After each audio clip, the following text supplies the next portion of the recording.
Hi, it's Paula from On a String. Thanks for joining me today for my Facebook Live featuring the colours of black and orange around Halloween. I've got a couple of camera difficulties today, so it's not as smooth a transition as I would normally like.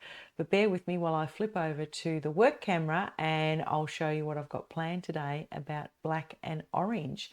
Really great contrast colours that work well with highlights and metallics, whether that's gold or silver, or even a bronze colour looks really good with them as well.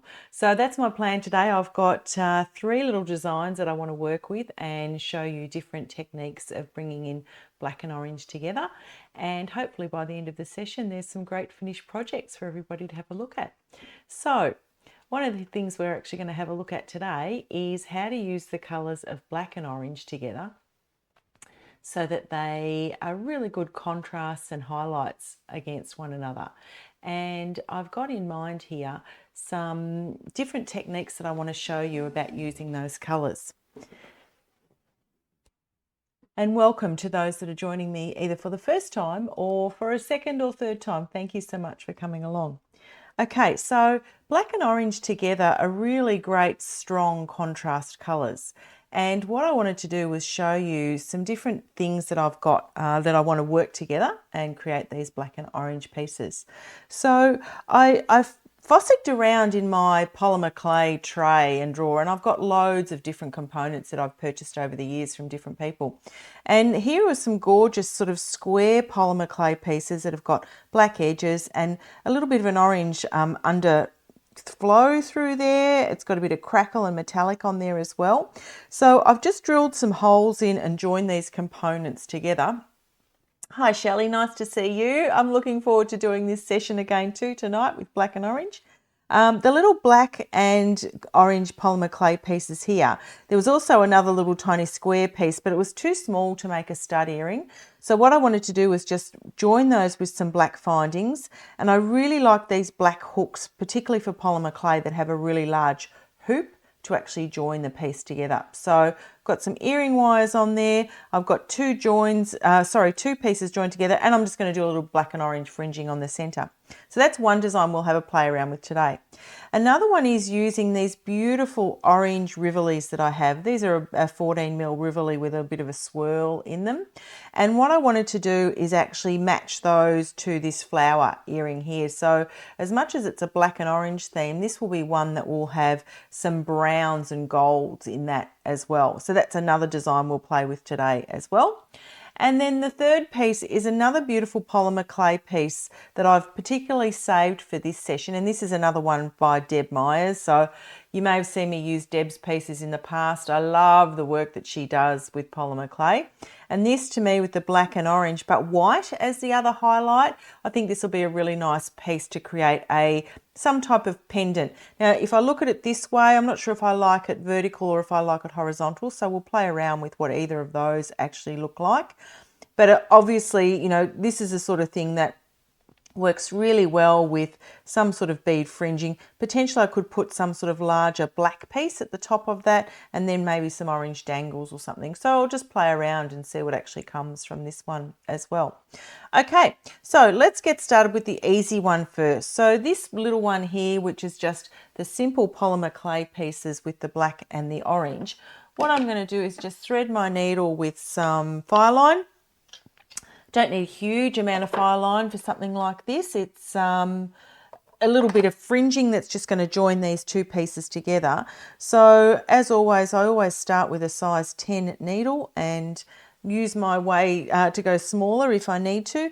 But this one I'm actually going to do black and orange and silver together because I think that's a really nice sort of highlight with that little bit of silver metallic that's underneath that polymer clay there. So you can just sort of see the silver elements that are in there as well. So black and orange and silver will be the go for this particular one. And I've got some black beads out here. So some little size 11 matte black beads.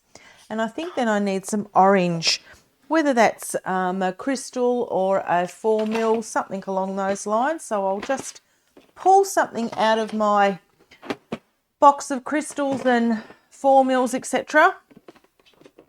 So I know there's some beautiful orange matte crystals there, so they will be one that I'll try and implement in with this. I said silver, so there's some sort of matte, some blackish silver 4mm crystals as well there. I've got some 4mm fire polish. So what other colour do I want to have? Potentially some of the round 4mm greys as well. So they'll be the sort of contrast colours that will go really well as a little bit of fringe on these earrings.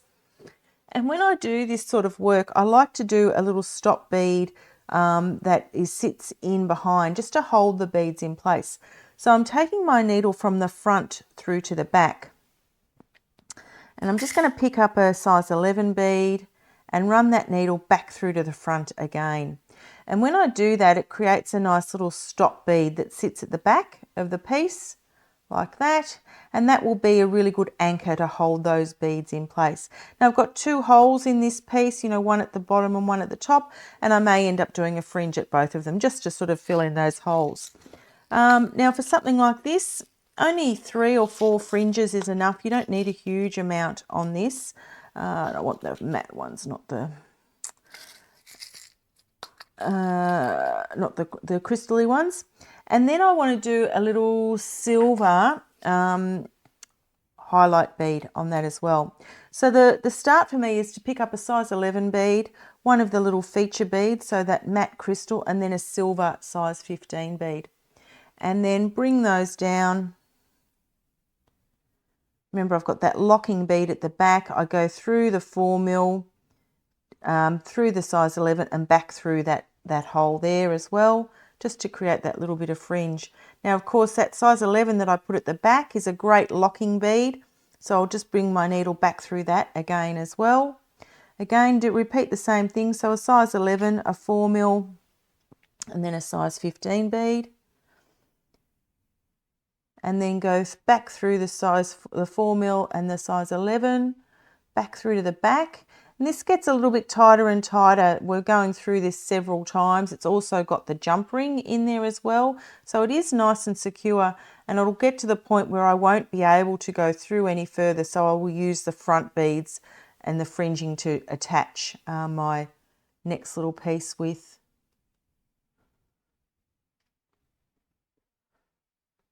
And I think then another, so this time I'm actually going to use the round grey silver here.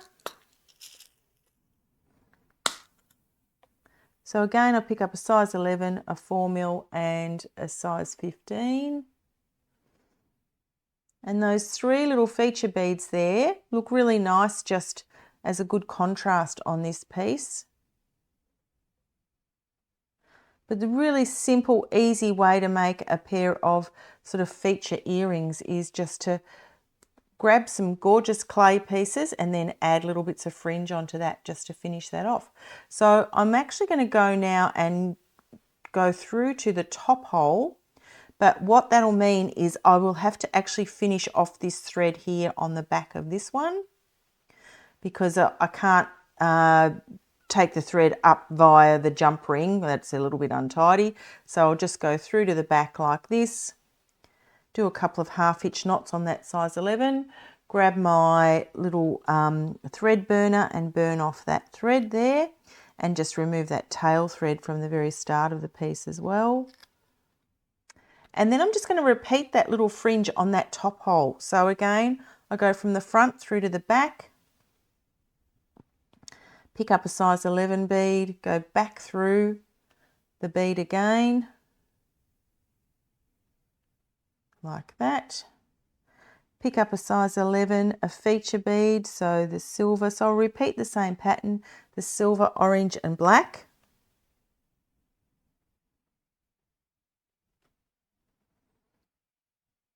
Again, go over the 15, go through the 15, oh sorry, skip over the 15, go through the 4mm and the size 11 right through to the back of the piece again. And this little piece of fringe will just sort of join up, even though they're not actually joined, will appear to be joined across this join of where I've put the jump ring on the earring. So it creates a nice sort of little fringe, but but using 2 pieces and joining them together. My needle's just come unthread. As you know, when you follow me along with these things, it's always warts and all. You get to see whether my needle comes unthreaded as well, and if I make a mistake. So bear with me while I just rethread that needle. And again, the size 11, the 4mm and the size 15, and then go back through all those again. This is probably one of my favourite methods of adding beads to polymer clay. Polymer clay pieces are often, they're really stunning in their own right and don't need a lot of work on them in terms of beading. You want to be able to see the finish that the polymer clay artist has done. But I just like to add beads to everything. So to me, just a little tiny bead fringe really makes a difference and creates a really nice 3D dimensional look too with polymer clay pieces. So always a really favourite technique of mine is just to add those, few little beads onto those polymer clay pieces. So you can see there I've now got sort of 6 little pieces of beads that join in this fringe, and you can't really tell that they're 2 separate pieces the way that that's come together. So really simple, easy way of doing a little bit of decoration. I possibly will add one more. I feel like it may need just one more piece in there, have an odd number rather than an even number. I don't know why I feel like that, but I just feel odd is a little bit more pleasing to the eye. So I'll try and get my needle back through to the front again. And the one bead that I didn't add was on that black sort of shiny crystal, so I might pop one of those on. So again, I'll just pick up the 11, the 4mm, and then the size 15, and sort of try and maneuver that one so that it sits in the center of all those other beads, and pop that all the way through again. Yep, that's that last sort of finishing touch. So you can see there now I've got a really nice little fringed piece that sits on all 3 of those. G'day Dee, nice to see you here as well. So you can see there's a really nice easy finish on a pair of earrings. Got the black hook on it already. I just drilled some holes in the polymer clay and then added a little bit of fringe on there as well. So really super simple earring design, and a great way to use some of those bespoke polymer clay pieces and create a unique pair of earrings. So just did a little half hitch knot there again, and again I'll remove that tail thread from the very start. And there is one of my black and orange project ideas finished, completed. So I will go on and do the next couple of things that I've got in mind as well, but there's one. I'll finish the second one later today and I'll post those once I've completed them. So that's the project number 1. The second one I want to have a look at is using black and orange, but I want to bring in some browns and bronzes with this as well. So I've got this beautiful orange Rivoli bead here, which it's got a really nice swirl pattern in the center of it as well, and it's a nice corally sort of orange color. And what I want to do is pair that with these little flower pieces as an earring stud top. So I need to bead around this Rivoli to be able to attach that to that flower piece. So I talked about colour and contrast with these, and with this orange I'm actually going to do some bronze colours with it rather than black, because I think the brown and the bronze actually go really, really nicely together. So I'm going to grab out some, got this really nice colour here called Galvanised Bright Copper in the size 11 seed bead. And I'm just going to pop a few of those out. And I'm going to do a really simple peyote ring with these, just to be able to capture these rivolis. And I'm just going to grab some thread. For this one, I'm going to use thread, not fireline. And I have some lovely orange Hana thread that I'll actually use for this. They don't make this thread anymore, so I'm being cautious how much I actually use it. I do like the Hana thread. And one of the reasons I like to use thread rather than fireline for this is you get a different sort of stretch and tension with your beadwork. So this is a nice way to, really be able to pull on the piece and get some lovely tension in that as well. Excuse Honey barking, she's obviously seen somebody across the road, and she likes to bark when she sees them. Okay, I've got my orange thread here. I'm just going to shut the door so that... Okay. Now she can bark to her heart's content out there. All right, so I've got my Rivoli here. Now when we're doing a peyote start with this, you have to have an even number of beads to do that. And I think for a size 14 Rivoli, I'll probably need about 28 maybe to start with. And I literally am guessing how many, but I think it's about 28 to start this Rivoli capture. And I'm going to put on my beads and then just do a little slight circle and measure and make sure. So 5, 10, 15, 20, 24. Let's see what that looks like. Yep, you can see there I still need some more, so possibly more than 28. I think maybe 32. Let's try that. That's 30, 32. And just sort of pull a loose-ish sort of circle like that. And check that that's going to be enough. Yeah, I think that should be enough. So I'm just going to go back through the first couple of beads there that I have put on and pull them into a nice tight circle. Check that again. Yes, and you can see how nicely those size 11 beads just sit outside of the Rivoli. So this will be a really good start. Now, peyote is a method of picking up one bead and skipping over a bead, so they actually sit on top of one another. And what I'm trying to do is create some nice little side walls to be able to capture this Rivoli in the center, and then the beads give me something to anchor a hook or a loop onto to be able to join to my earring capture. So I'm just picking up one bead, skipping over one and going through the next. And this is just called peyote stitch, and you can see there it's creating that little up and down method. And when you're actually doing this, even though I'm only technically doing 2 rows by the first row and then adding this second row, in peyote this is known as 3 rows, and you count your beads this way, 1, 2, 3. So this is the beads that I put on at the very start are counted as 2 rows, and this first row of beads that I'm adding is known as the 3rd row. And when I pull this all tightly together, these beads will stand on their side because I'm doing a tubular peyote, so it's up and down, not an increase. Even though it's flat there now, it will pull up to the sides. And then I'm just going to keep going with my peyote stitch all the way around, and because it's an even number, I should end up with, notice, I didn't count them again, so let's hope I got my count right at the start. I think I was okay. Should always possibly count them every time. So keep going my peyote stitch. Yes, I'm correct. So you can see there I've got that up and down method all the way around. Now when I start to pull that tight, these beads will move and sit on their side. And then what I want to do is come up through one of those beads and then start to add another bead so that it draws up over the edge. And I'll need a smaller bead, and what I'm going to do is actually I think I'm going to do a Delica bead as the next size down for this. And I've got some lovely sort of peachy colour Delicas that I think will work really nice with this. Yeah, that's a pretty colour. So this peach colour is, it's called Luster Salmon.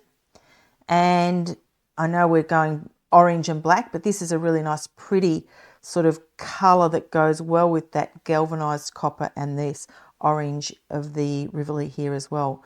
So now I'm just doing another peyote row, and I'm going through every second size 11 bead, or every up bead.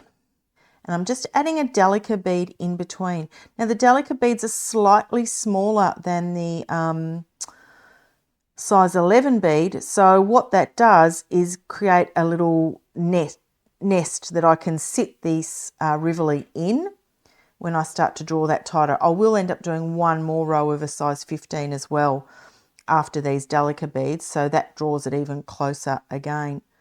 And it's really just a matter of building your little peyote walls to create a lovely little nest to sit the Rivoli in and capture the Rivoli. The tail thread I will just remove at some point. It's there for tension and hanging on to at the moment. And when I'm a little bit more confident about how far along my beading has gone and that everything's captured nice and tightly, then I'll just remove that tail thread. So you can see there I'm just popping the Delica bead in between each of the size 11s like that.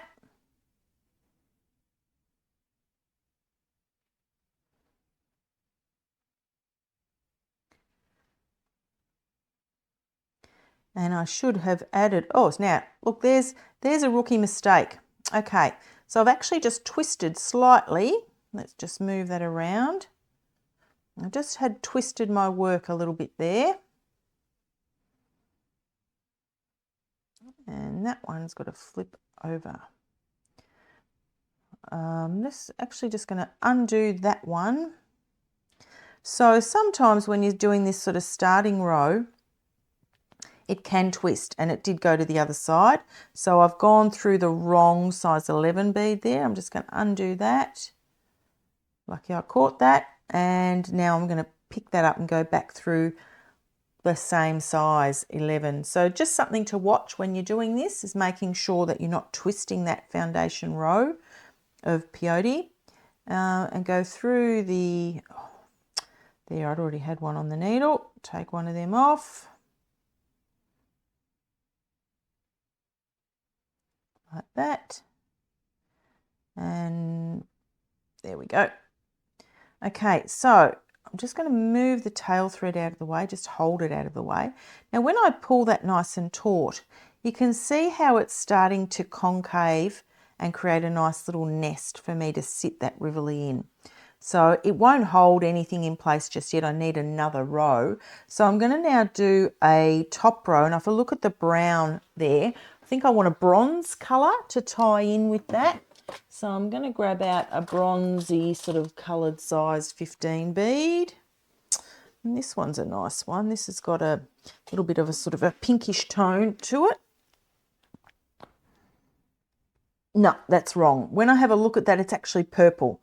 So that's in the wrong box, obviously. That's got too much of a purple tone to it. So I'll need to go and find another bronze one. There we go, that's better. So this one here is like a 447L, I think it is, light bronze. This is a much better bronze colour. Goes really well with that little brown flower, the wooden earring topper that I've got. So at the end of my peyote row, I'll just hold my tail thread out of the way. I'm just going to step up through the first Delica bead added, and then I'm just going to pick up a size 15 bead and go through the Delica beads. Just like that. And what this does is create even a nicer little net to sit that Rivoli in, like that.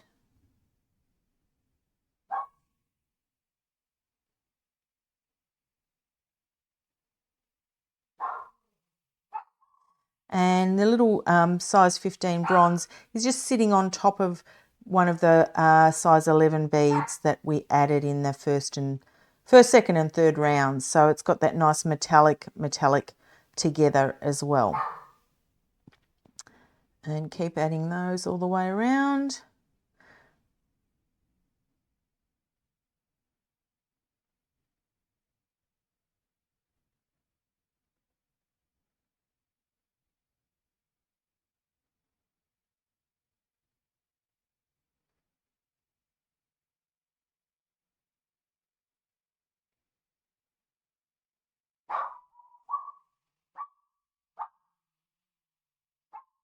Okay, now when I draw that even tighter again, I can see how that's going to be a really nice little fit for this Rivoli bead. So I'm just going to pop that into the nest face down. Just sort of maneuver it so that the beadwork is coming up over that edge, and then it's holding it in the front. And if I pull that tighter here, that'll make that even tighter there. just a matter of sort of holding it in place, using your thumbs and forefingers just to move it around. And what I want to do is now, I'm going to remove that tail thread because that's really starting to annoy me. Now what I want to do is go to the back and repeat that same delicate pattern. So I'm just going to move my needle through 3 of those size 11 beads there. Just going to hold it in place. As I said, it won't be firm yet, but I'll just sit it where I want it to live. Just gently moving that so that it's sitting over that edge. It's not cooperating just yet, but it will. I'll make it. So again, I'm just picking up that size, the delicate bead, and going through the 11s. So that's starting to close over that edge there as well.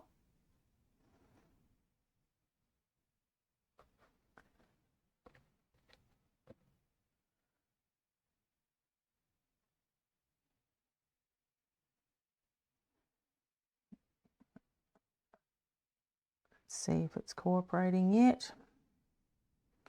Not quite.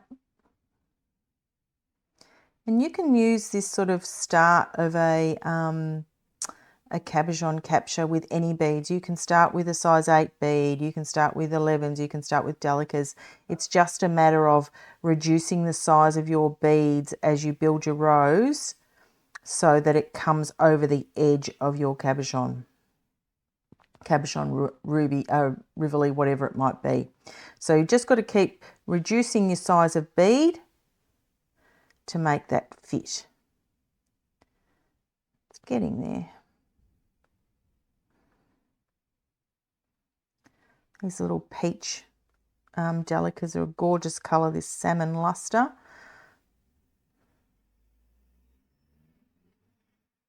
You can feel that it's starting to cooperate. And that's just part of holding the beadwork in your hand. I'm trying not to take my hands off. I've got it gripped fairly well now. And the more you take your hands off your beadwork, the more you lose tension and gets out of place. So if I can avoid taking my hands off and holding it in place, it will start to sit a bit better. You can see now that's capturing really nicely. Look at the gorgeous back of that Rivoli as well with that lovely orangey coral colour. It's nice when the back is just as nice as the front. Okay, now there we go. You can see there when I pull that nice and tight, it's sitting lovely with that Rivoli now captured right in the middle. When I flip it over, you can see the lovely brown that's going to tone really well with our flower piece here. I've got some ideas around what I want to do at the edge. Now, just to hold that in place even further, again, I'm going to step up through the delicate bead and just add 1 little row of the bronze beads in the 15s again. So I've actually repeated exactly the same pattern on both sides. The 3 rows of size 11s, then a row of delica, and then a row of 15s. And this tiny little bead in the final row of 15s will just hold that in place really nicely. So a really simple way just to hold that lovely Rivoli in place.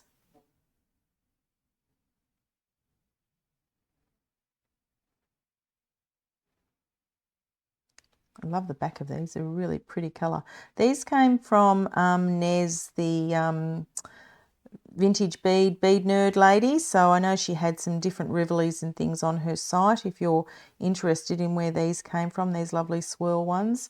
So yeah, they were from Nez. And I know I bought the coral, a blue, a green, a pink, I think all different sorts of colours of these. So I love these as just a really sparkly addition to, particularly to an earring. I think they make a lovely earring drop. No matter the size of the rest of the findings and the earrings that you want to put together, this 14mm is a great size for building into earrings.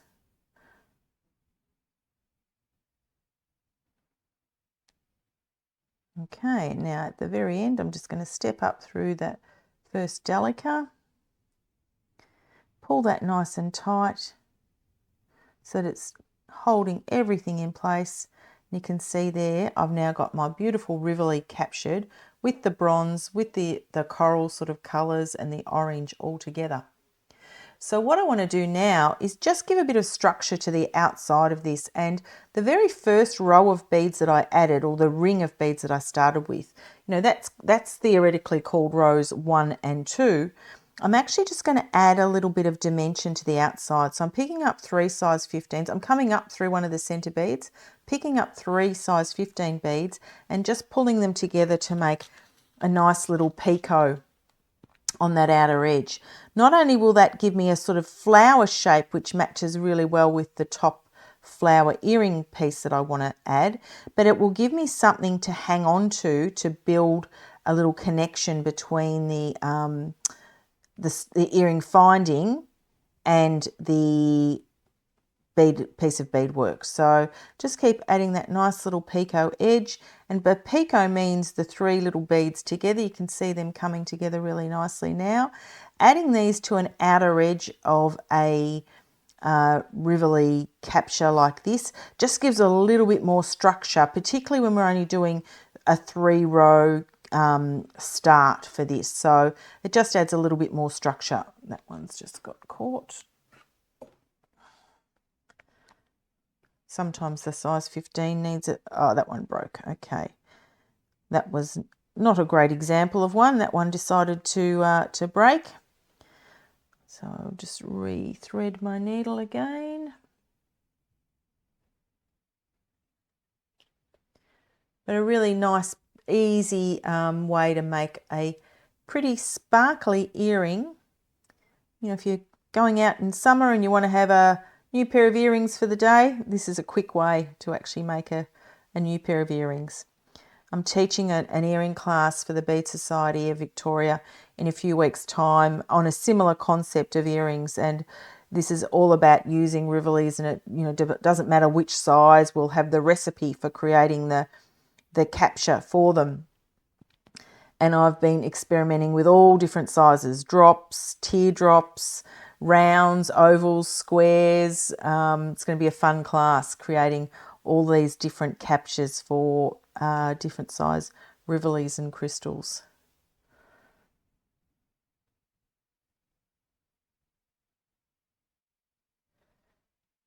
Okay, nearly done.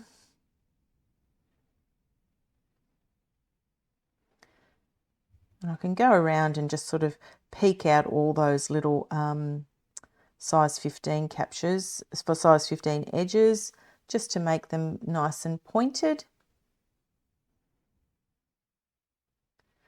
Okay, like that. Finished. Oh, that one was only 2, not 3. Okay. Just undo that one. And then I'll be able to join these to the flower. Now the flower has a nice hole in the center of it. These are a pre-made little earring finding. You can see the stud part is attached already. It's a nice lightweight little timber piece, and it's already got a pre-drill hole in it.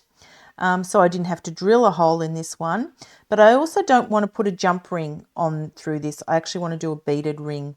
So now you can see I've got my little picots all the way around, front and back, nice and pretty. So I'm going to come up through one of these little edge beads just here. And then I want to join that to that ring like that.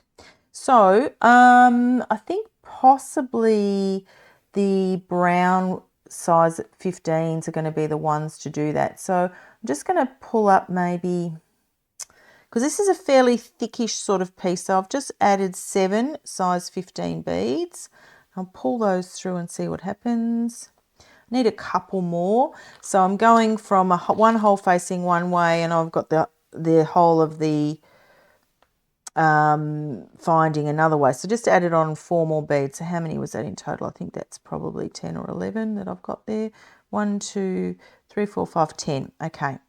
And now I'm just going to come back through the opposite direction on that picot bead just there, so that I've just joined those together. Okay, is that enough beads to go all the way around? Yep. So again, I'm just going to go back through all of those beads again, just to secure that finding. Straight through those size 15s. Yep, that's worked. And then straight back down through all those 15s in that loop. And I'll need to do this 2 or 3 times just to make sure that it's nice and secure, and go through the opposite way again on that initial 15 picot bead, just so that it flips the ring so that it's, I can't think of the right term. Is it perpendicular? That sort of sounds correct, I think. So that it then sits with one hole going one way, the beads from the picot go the opposite way, but the way, because I've gone opposite direction in the threading, they sit nicely together. That's as best as I can describe it. Okay, and finish that. Okay, now just to secure that, I'll go back through those beads a couple more times, do a couple of little half hitch knots, and that is another finished design with orange as the feature, with a little bit of bronze and not so much black with it. So I'm just, oh, look what I've done there. Can you see what I've done? I've stitched it on back to front. Good one, Paula. So I've managed to put the spike of the earring around the wrong way, because I think I was so enamoured with the back of that, which is actually not a bad thing. You get the gist of this. I will correct that and put that on the right way. But yes, I've managed to stitch the earring stud the complete wrong way. Good one. Who would notice though? Maybe they look just as nice that way. Anyway, I'll play around with that and I'll fix that up later today. So that's another really easy way just to create some orange features together. And the last piece that I wanted to go through with you today was this lovely polymer clay piece that I've gotten from Deb Myers. So I've talked about Deb a lot in the past in terms of her polymer clay pieces. She creates just gorgeous pieces, and I get them through a site called the Handmade Alchemy site. I actually just got a shipment of half a dozen new ones this week. I'll show you what they are. I missed out on the auction system of purchasing them, but Deb actually did what's called an MTO, a made to order, for me, and I ordered several new pieces from Deb. So I'll just show you what they are. So this one here is the lorikeets piece. I mean, look at the work in that. She's just got such beautiful detail, and the name of my street is the name of an Australian bird. So I really like this one to have this this piece here. Lots of 3D dimension detail there with, sort of leaves and little flowers and stuff. So gorgeous, gorgeous piece. This is another one of Deb's. This reminds me of some Indigenous artwork. So this is oranges and browns all together, cut with, sort of swirls and blues and things like that. So another beautiful pendant piece. This is a nice largish sort of shield, and it's got a 3D look on and feel on it, but it's got resin over the top of it. So you can see the dimension that sits in behind with the mica powder on that one. Another one, I love the flat sort of mosaic look of this particular one with the yellow and little flowers and things on there. So another gorgeous sort of pendant central focal. And the same with this one here. And again, you can see the dimension that Deb creates there with all of those little flowers. So beautiful, beautiful work. And I couldn't resist this one from Deb as well, which to me looked like my dog. So I had to get the honey bun piece from her too. So that was the sort of the final of the pieces I got from Deb this week. Anyway, that's a distraction from what we're doing today. Okay, so I have this other focal here from Deb, and to me, this is a bead embroidery piece. It looks really good with its black and white and orange sort of tones to it. So I'm just going to grab out a little piece of black stiff stuff, and I'm just going to mount this piece on that black stiff stuff.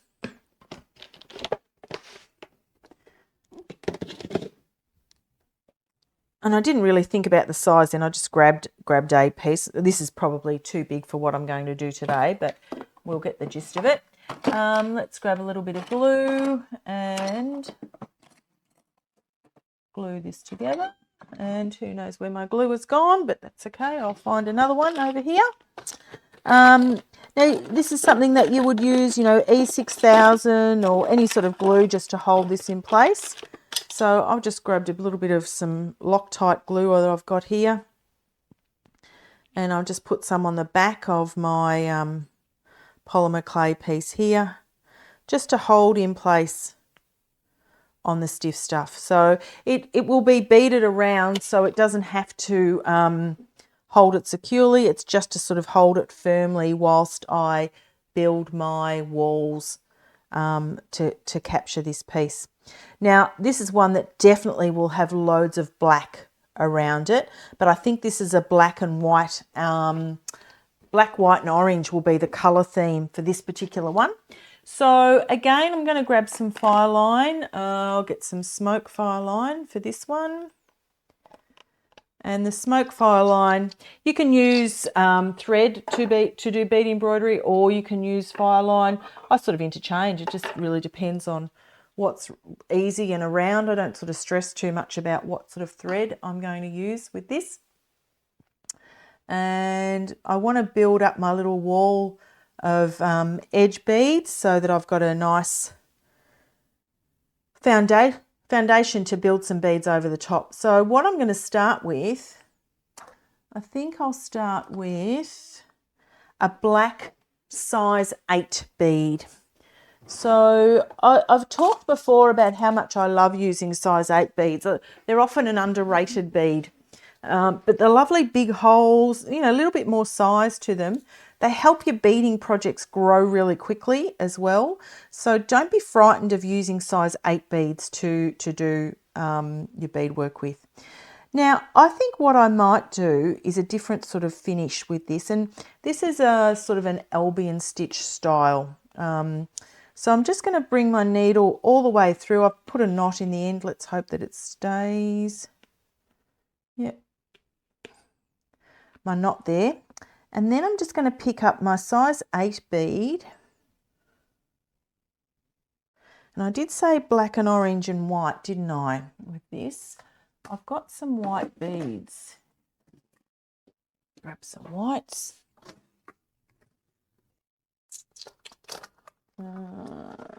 Yep. These nice little pearlescent white ones I think will look good. So if I pick up a white bead and a size and an orange bead like that, so I'm just going to build the sides like that, and then I might just pop one more, a little silver one on top. So you can see there, I'm just building these little side walls with the 8, 2 size 11s and then a 15 on the top. I'm just going to go over the 15 and go back through the 3 beads that way.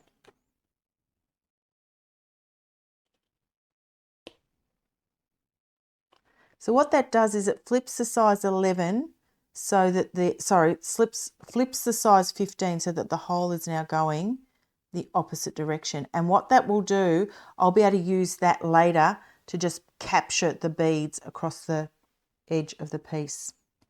Okay, so come back up right next to that particular little stack that I've created.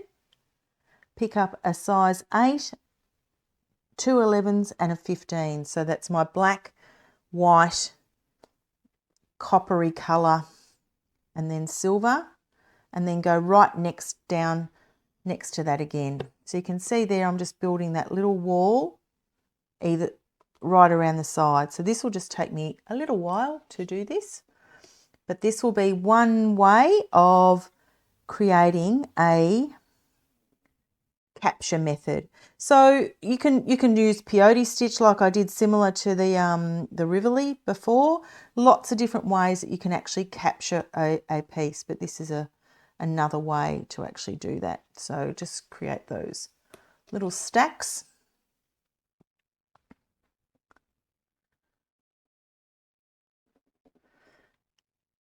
just take a little bit of time, that's all. Don't have to stress so much about it being an even number like you do with peyote stitch either. Probably should be even, just I'm thinking ahead of what you know, capturing over the edge of this might look like. An even's probably easier, but I'm not too panicked about that just yet because I don't really know what this is going to look like. I've got an idea, but I'll just keep doing this method and then we'll see how that comes together.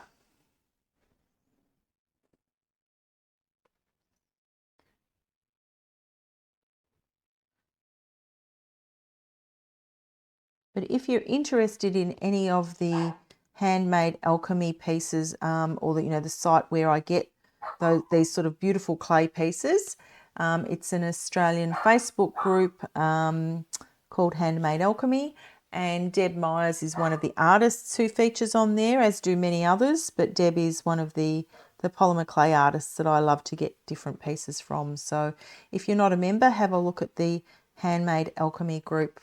And different artists sell their pieces every few days. There'll be different auctions and things like that, and it's just a matter of being at the right place at the right time to secure those.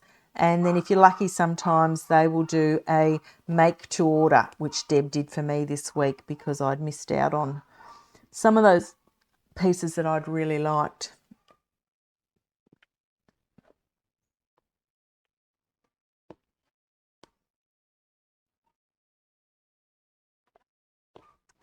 The other thing with doing this sort of way of capturing as well, it gives a really nice edge to then do a bead embroidery edge with too. So the beads are, I've got a nice, that black edge just there, no sort of bead holes or anything on the edge. So it will make it easy to finish as well.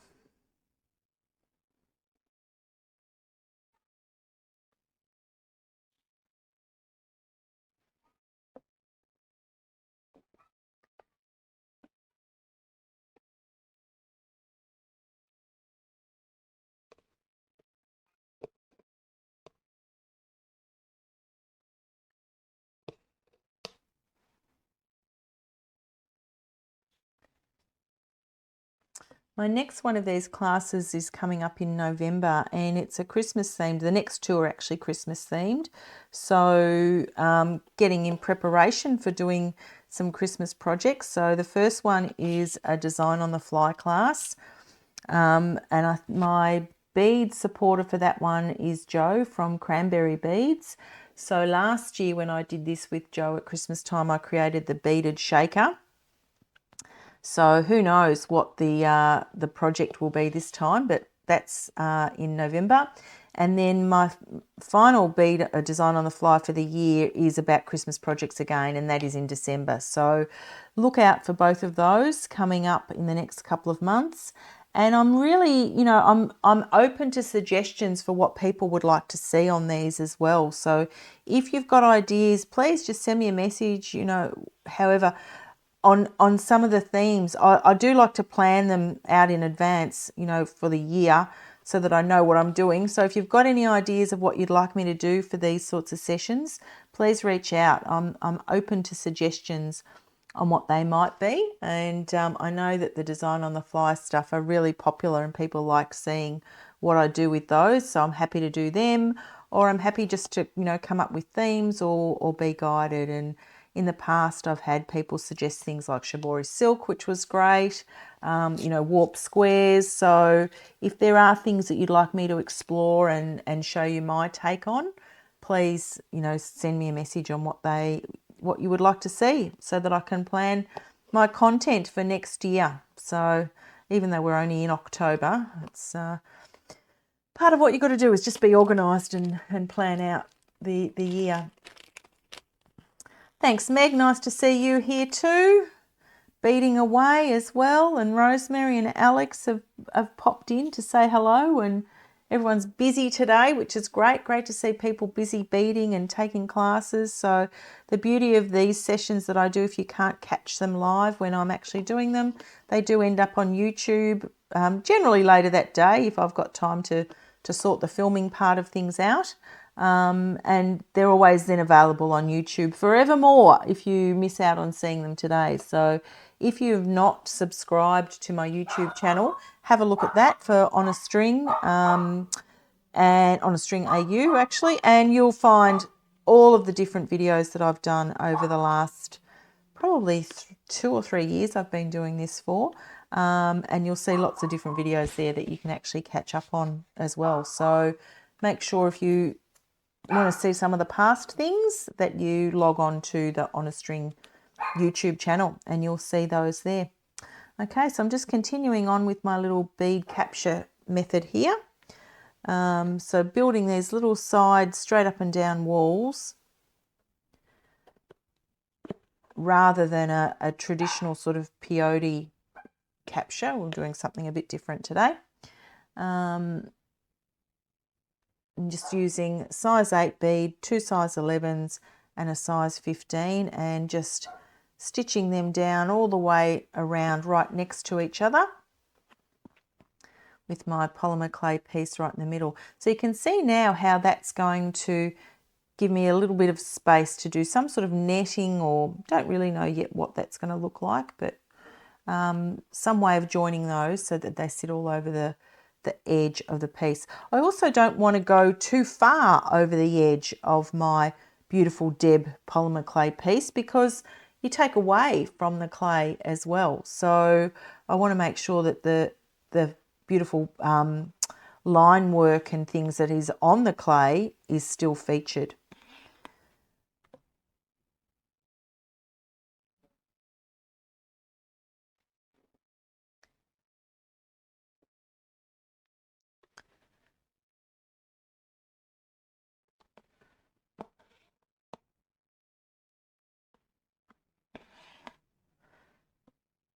In the last probably month and a half, 2 months has all been about beading competition pieces. So our annual Bead Expo is on at the end of November and I've been busy beading competition pieces and they're all finished and delivered. So I haven't been able to share any of that either, what I've been doing. That will come once the competitions are all announced, but I was really pleased with the pieces that I had come up with for the annual Bead Society Expo, which is on in Melbourne on the 22nd, 23rd and 24th of November. So I will be teaching there as well. I've got 2 classes I'm teaching at that expo.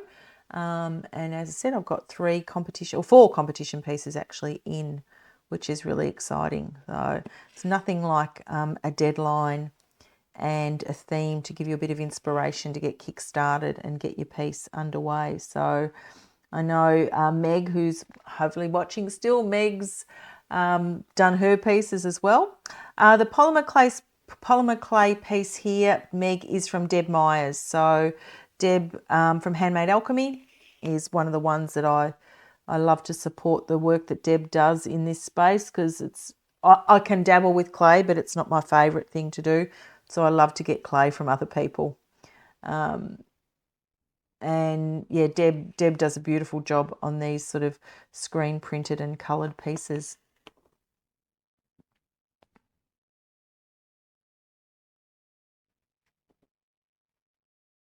Oh, thanks, Deb. Sorry, Meg, Bead Expo. Good job putting that link up there as well.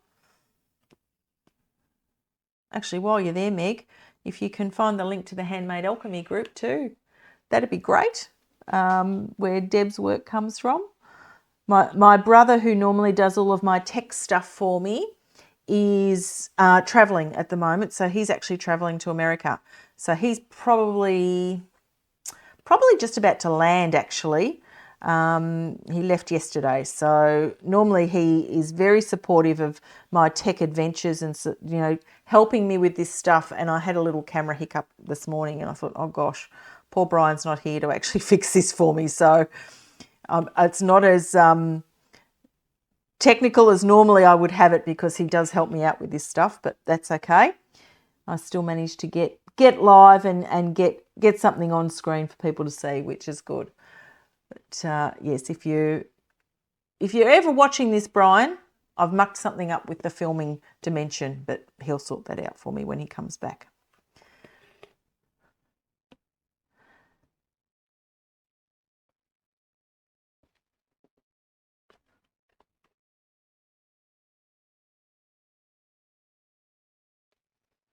And yes, Meg, one of my expo classes has sold out, which is fantastic. That's the earring class I talked about a little bit earlier. And the other one is creating a cuff for Christmas. So Christmas tree cuff. And this is one of my very, very first pieces I made in beading, probably about, I don't know, 15, 16 years ago. And I looked at it last Christmas and I thought, oh, I need to refresh that. So I made a new Christmas tree cuff.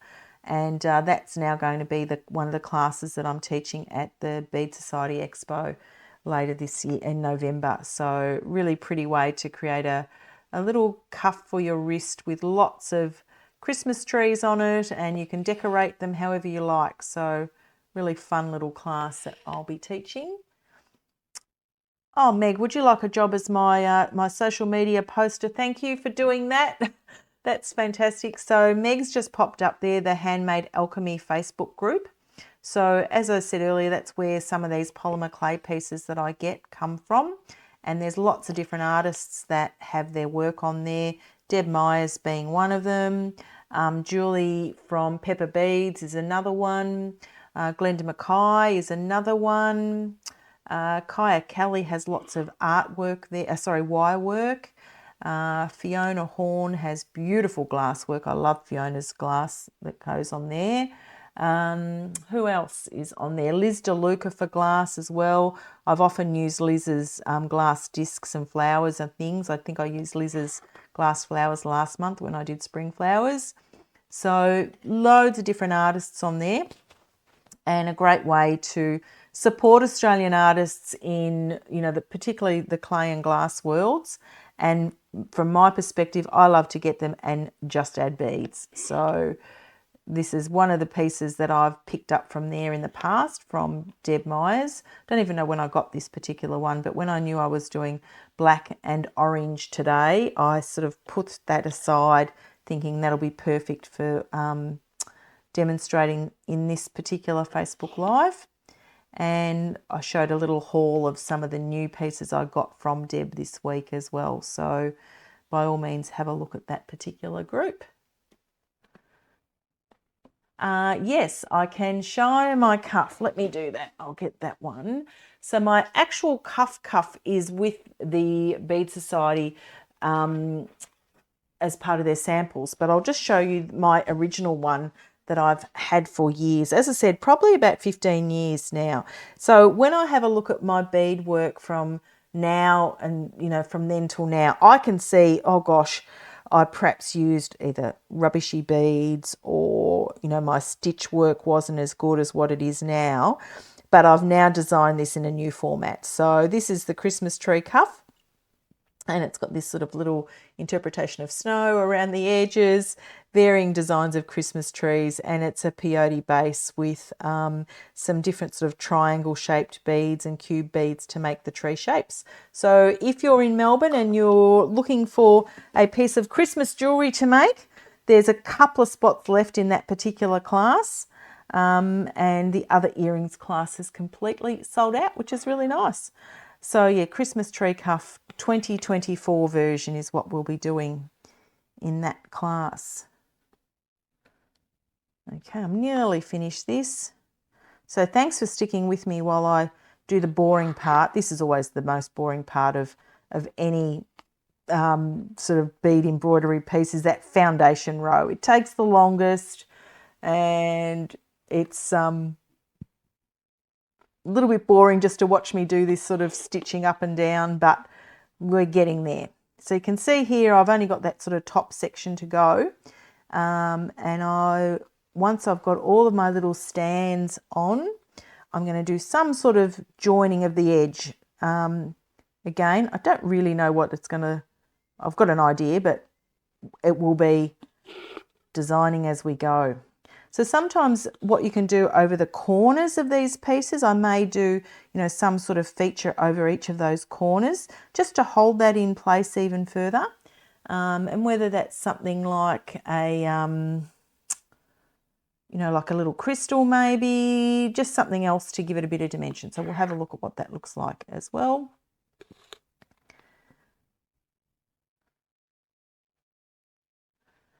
Okay.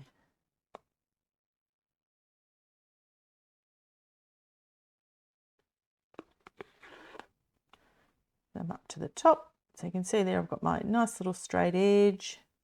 Come around the corner. Black on black's always hard to see, but it also hides a multitude of sins as well. So I've used the black stiff stuff here, and I'm using a dark thread, and I've got a black bead at the base. So it really hides everything. You don't see any threads or any gaps. The black just sort of blends so that any gap in the work is really not that obvious. So if you want to create a piece that really highlights the clay or your focal, and you're not so much focusing on the edges, black is a great foundation to actually do that, but just makes it a little bit hard to see sometimes as well. So yes, that's exactly what I'm doing, Meg, an Albion piece bezel. So it's and I think it's an easy way to capture a cab. And you're doing one as well. Oh, hey, Peg. Nice to see Peg's on here too. My beautiful friend from North Carolina. Hello, hello.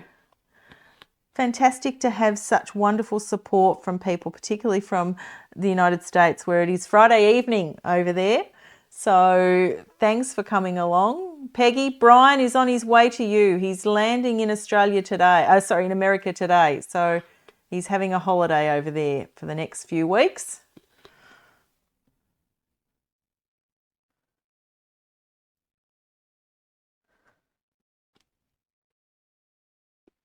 Okay, I'm nearly at the end here. Always when you're working with squares like this, the corners always catch. No matter how many times you try and avoid it, it always catches on the corner. Okay.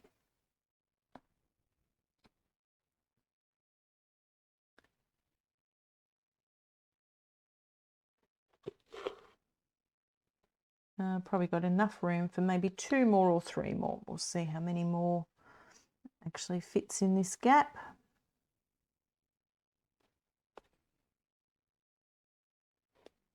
Yep, 1 more.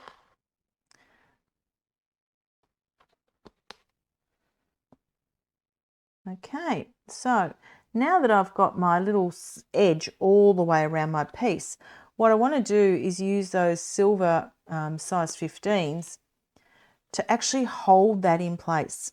So you can see there I've got those nice little rows of the 11s and 8s and 15s all the way around the piece. And I'm just going to bring my needle up through to one of the size 15 beads, and then go through that 15 .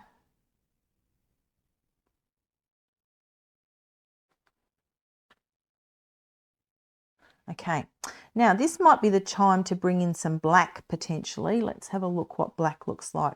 So I'm just picking up a size 11 black bead and popping that in between. Yep. So one size 11 and then going through the next 15 like that. And what that does is just sit over the edge of my polymer clay piece, just over the edge of it. If I do that all the way around, and I'll do something on the corners, that's going to hold that in place.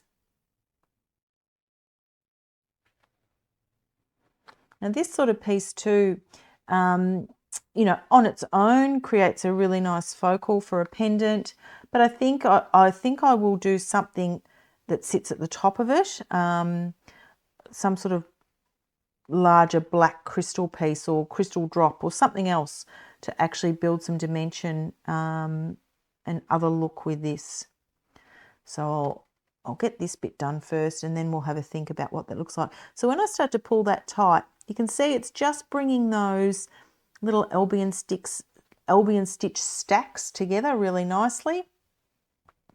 The black blends really well with the edge of the polymer clay piece, so it's not taking anything really away from that polymer clay. It's just sitting nicely over that edge. And these matte black size 11s are a nice contrast as well.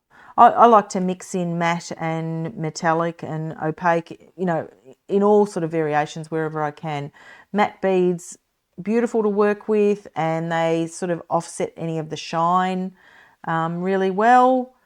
The metallic, I love metallic beads, particularly those Duracoat galvanized beads in lots and lots of different finishes. They're one of my favourites to use in different ways, and that's what we've used here today is the Duracoat bright copper, which is that nice sort of orangey peachy sort of colour. Some more black.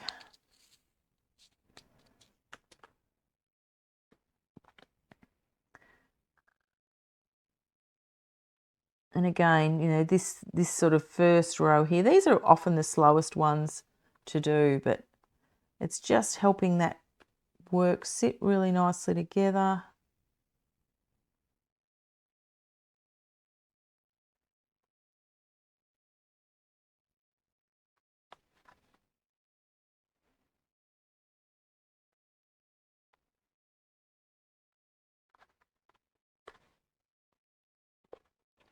Now I'm over a corner here, and I will come back and do some sort of decoration over each of those corners just to help hold that work in place even further.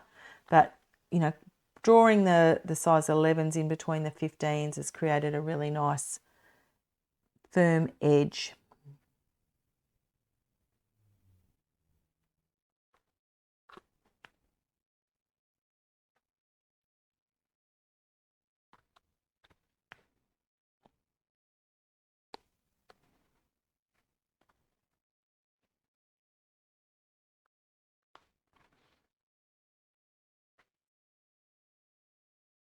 Now, orange is one of my favourite colours to wear as well.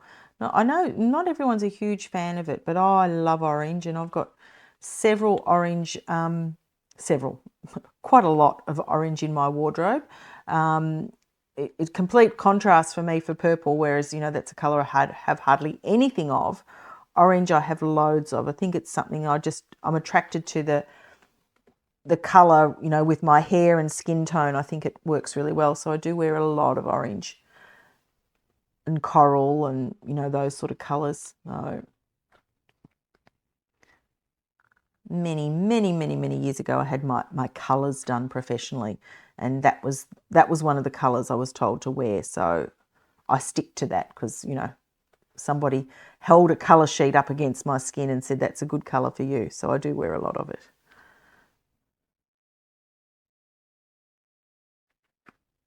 And I love the contrast of orange and pink together, or orange and red, or, you know, orange and purple even, which is one of the things I did in a class, Facebook Live a few weeks ago, was use the colour cards to actually help me work with orange and purple together. And the colour cards, and I've talked about these before, the Sarah Renee Clark colour cubes, loads of different photographic images, and then the hex colours are all built in alongside them. So if you're planning a piece of beadwork or colouring or art, painting, anything along those lines, you can use the colour cube cards to help guide your colour selections. And a few of my friends have actually purchased them now. They're an Australian invention, I suppose you'd call it.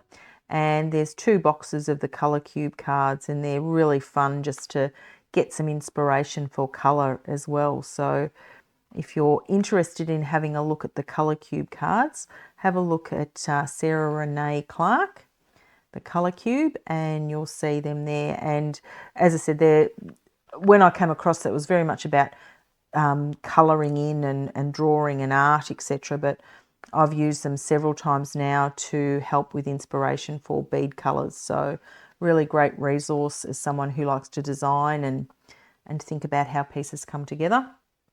The colour cubes. Okay, I'm nearly at the end. So again, I'm coming around one of these nice little corners, and I can just feel as I'm adding these black 11s in between the silver beads, it's just drawing those little Albion stitch stacks just over the edge ever so slightly, helping to hold that polymer clay piece in place. It has already been glued down, so it's not going to go anywhere, but the beads over the edge just help to hold that further in place as well.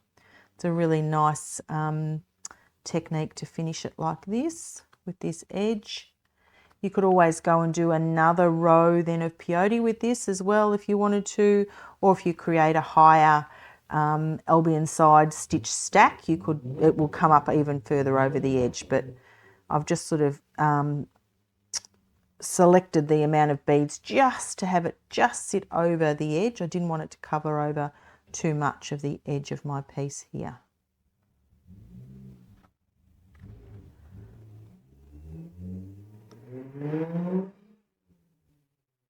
And I've got the opportunity now just to do something in those corners. Oh, look at that, I've picked up 2 there. So I'm just going to break one of those.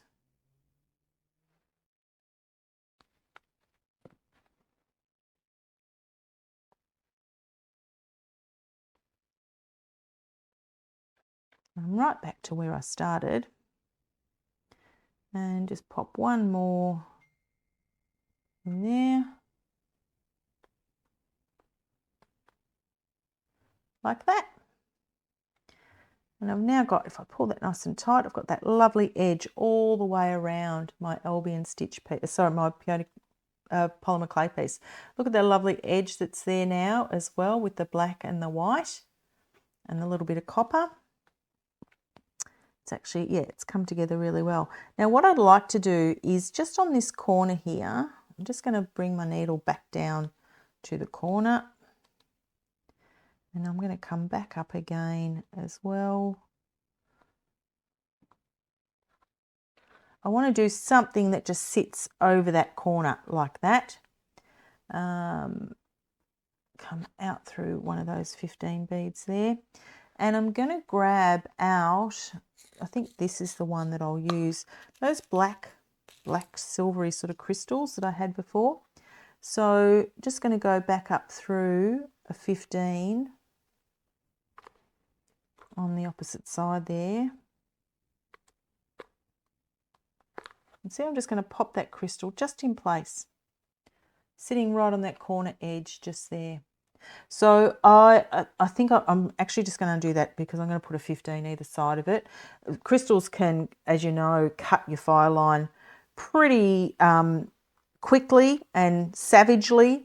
So I'll just take that off for a second and pop a 15 either side of it. And now go through the 15 again there.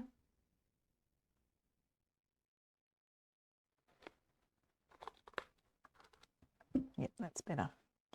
So now I've just popped that little crystal right in the corner. I'm going to move that around to the next corner over here. Just come out through one of the 15 beads there, like that.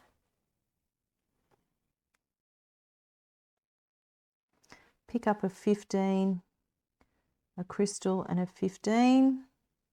Skip over a couple of beads and go through the next 15.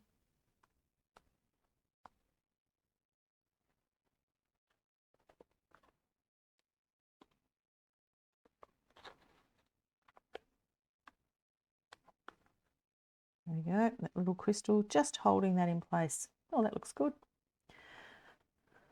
Okay, run my needle all the way through, and of course by running the needle all the way through again too, I'm actually putting another sort of layer of thread to hold everything in place as well. Come up through a 15.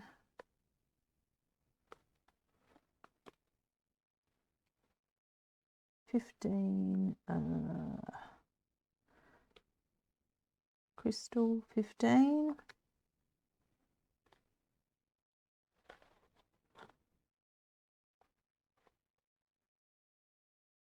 Yep, looks great.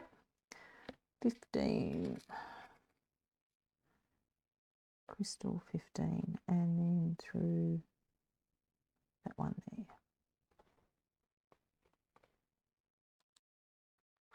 There we go. You can see there now I've got those 4mm crystals all the way around. Just run that all the way back up to that edge there as well, so that every one of those 11s and 15s around the top edge have had a couple of rows of thread pulled through them, just to sort of secure that. And of course, the beauty of this being a bead embroidery piece, really easy to finish off that thread in the work.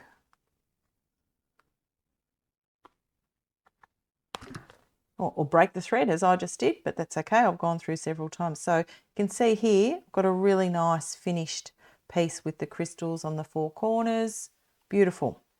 Okay, now one of the crystals has just popped off there. Again, the Savage crystals and fire lines. I'll just pop another one back on. It's flown around this bead room somewhere. Just stitch that one back on.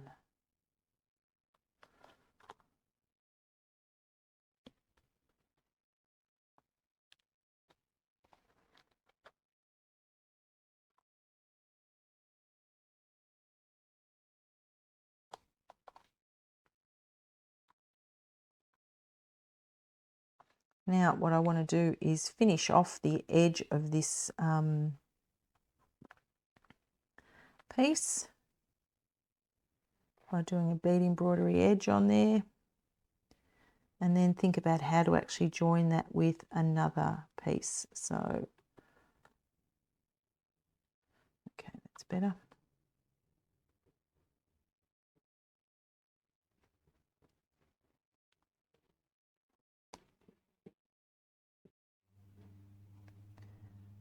Just run my thread through the back there, and I'm actually just going to grab my, finish that off. Oh, that one's popped off too. Oh, I'll have to restitch that one as well. So as I said, fire line is Savage with crystals. Another one's popped off, but I'll rejoin that one on again. Okay, now to trim that off, I'm actually just going to start to trim that literally by cutting around the edge. And when I do this, you notice I'm not even really thinking about it. I am just straight up and down cutting around that edge. Straight up and down.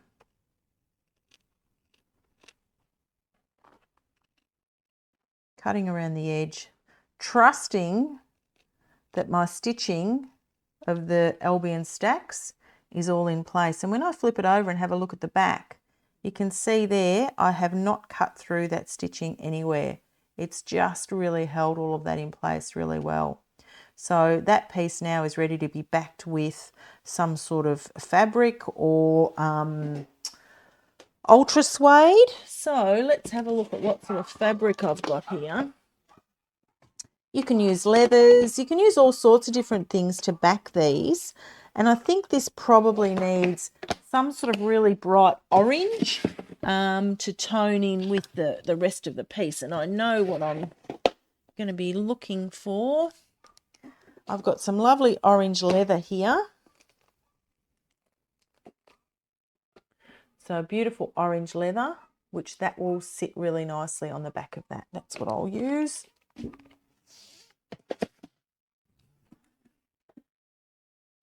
And I don't want to waste too much. I don't want to, I won't cut right bang in the middle of this. I'll actually be really careful about how much of the leather I actually use because, the leather's expensive. I don't want to waste any, so I will cut that really carefully around that edge piece, and then we'll do a really nice bead embroidery finished edge, and I'll then think about what the rest of this pendant focal might look like. Does it need a bail? Will it need a join to a top piece? I could potentially use one of these well, that's the wrong orange, but get like a blackish sort of crystal that sort of matches those corner crystals as well. Might be what I do. But before I do that, I'm just going to fix up that crystal that came off. Again, the fire line and crystals, they're savage together. But, come on.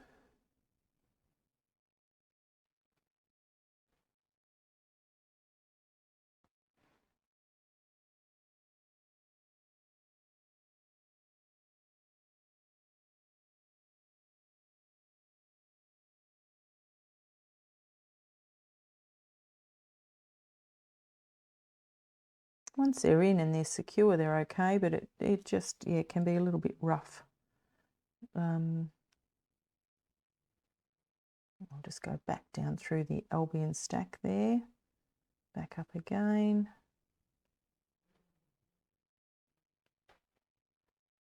And then back through that again.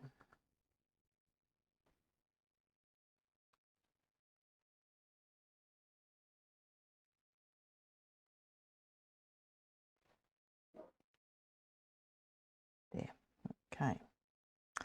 Now I've got my lovely 4 crystals, 1 on each corner. I've got my piece of orange leather here. As I said, I'm not going to waste too much of that, so I'm really just going to cut down one sort of side here. I just used my awl there just to mark what that might be. Cut that off. And I can then trim that even further once I've glued it together. This is beautiful soft leather. This is really, really nice leather. A little bit of glue, what did I do with the glue before? Grab that out again.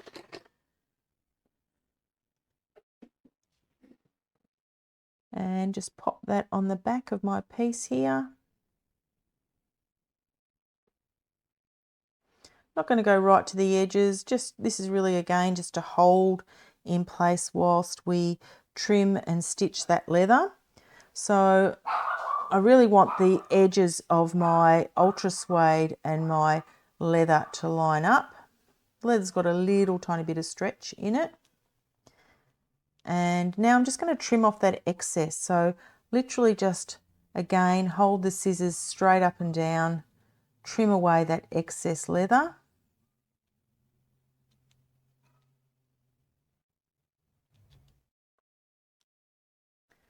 Trim away that excess around the edge there. Okay, so you can see now I've got that beautiful orange leather at the back. It's got a piece of glue or something there. I'll get rid of that. That's better. And now I want to do a nice bead embroidery edge on there. So I think I potentially could bring in rose gold here, as in a rose gold demi round. I think might work really nicely. Oh no, I'm going to do black. I'm going to do black. I'm going to do black only because I think the black and orange looks really stunning together. So bit of black demi round beads here. And to do that edge, I'm just going to come up through the leather and through the stiff stuff like that. Pick up 2 demi round beads, go sort of, 2 beads width, and I'm using a size 8 demi round, and I've got the size 8 at the base bead, as you'll remember. So it's a really good guide then just to use size 8 beads together. It tells me literally where to put the needle. So the bead embroidery edge is a matter of coming from the back through to the front, like that, and just creating that nice little framed edge around my piece. So I'll keep doing that edge all the way around. So back through to the front, making sure that I capture a little tiny bit of the leather, a little tiny bit of the ultra suede, of the stiff stuff, avoiding the beads, and just placing those demi rounds right next to each other. So you can see there they create that really lovely lacy effect all the way around. It's one of my favorite edges to do. If you see my pieces, you'll often see with bead embroidery, this is the edge that I love using, the demi round beaded edge. So You can use it to add a bead in between if you wanted to. I could pick up a 15 in between each of these little demi-round pieces, but I love the way that it creates that nice little circular edge, that lacy effect all the way around. So I'll just keep doing that all the way right around this piece, and then I'll have a bit of a think about what might go on the top of this. So it's an Albion stitch piece of polymer clay with some little crystal corners to hold in place. It's got some leather and stiff stuff to mount the clay on, and you can see how that little edge piece looks really cool just with that around the edge. I'm going to finish that, and I'll come back and show the finished piece later today when I've had a chance to actually finish all the rest of that. So I really, really appreciate everybody coming along today and spending some time with me and looking at polymer clay, black and orange together, and using the colours to contrast those, like silver and like bronze, which have come together really, really well. So I really thank everyone for coming along today. There'll be some of these pieces up online when I finish on later today, but as we've demonstrated, we've got these gorgeous black, orange and silver earrings with the polymer clay piece today. So there's one that was done. I have the other one that I accidentally put the flower on the wrong way, but I will go back and fix that. So bronze and orange together on that one. And then, of course, last but not least was the polymer clay piece here with the lovely bead embroidered edge that I will finish off and show later today. So thanks everybody for coming along today. Enjoy the rest of your Saturday and have a happy Halloween season for those who celebrate. Bye for now. Just thought I'd touch base and show you the finished projects from my black and white and orange session this morning. So the beaded pendant, it ended up having a nice white and sort of coppery edge around the sides, the Albion stitch that edged and held the cabochon in place, the little crystals in the corners, and then I matched that with a crystal ring in the same grey sort of dark crystal-y colour here. Popped a little toggle bead on the top of that so that that's a finished pendant piece now as well. So beautiful finish from a focal from Deb Myers. So that's the pendant piece. I then finished off the second of the earrings, so really simple earring technique here with a little bit of fringe, just joining the two polymer clay pieces together. So large black hooks on those, really simple and easy beaded project. And then finally I finished off the little flower Rivoli earrings as well. So nice, really simple capture there with those flower stud tops. So that was the three projects finished from today's session on black and orange. I hope you enjoyed it. 3 lovely pieces all completed today.